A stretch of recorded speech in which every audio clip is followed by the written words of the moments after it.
স্থানীয় সময় বুধবার ভোর দিল্লির তুর্কমান গেটের কাছে রামলীলা ময়দানে অবস্থিত ফাইজি ইলাহি মসজিদের আশপাশে বুলডোজার দিয়ে গুঁড়িয়ে দেয়া হয় বিভিন্ন স্থাপনা।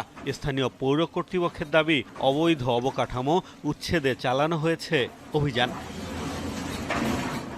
দখলকৃত জমি সরকারি দাবি করা হলেও মসজিদ কমিটি বলছে এই জমি ওয়াকফ বোর্ডের, ১৯৪০ সাল থেকে যা ইজারা নেওয়া হয়েছে। আর তাই উচ্ছেদ অভিযানের প্রতিবাদ জানায় তারা। ঘটনা এক পর্যায়ে রূপ নেয় উত্তেজনায়। উত্তেজিত জনতা পাথর ছোড়া শুরু করলে হয় সংঘর্ষ। এতে অন্তত ৫ পুলিশ আহত হয়। টিয়ার গ্যাস ছোড়ার পাশাপাশি লাঠিচার্জ করে পুলিশ। প্রায় ২৫ থেকে ৩০ জন পুলিশকে লক্ষ্য করে পাথর ছুঁড়েছে। পরিস্থিতি নিয়ন্ত্রণে আনতে আমাদের টিয়ার গ্যাস ব্যবহার করতে হয়। লোকজন যাতে কোনো অসুবিধার সম্মুখীন না হন সেদিকে লক্ষ্য রেখে রাতে অভিযান চালানো হয়েছিল। যারা পাথর ছুঁড়ে মারার সাথে জড়িত তাদের বিরুদ্ধে আমরা ব্যবস্থা নেব। এলাকায় মোতায়েন করা হয়েছে বিপুল সংখ্যক পুলিশ। পৌর কর্তৃপক্ষের দাবি, উচ্ছেদ অভিযান সফল হয়েছে। চলছে ধ্বংসস্তূপ সরানোর কাজ।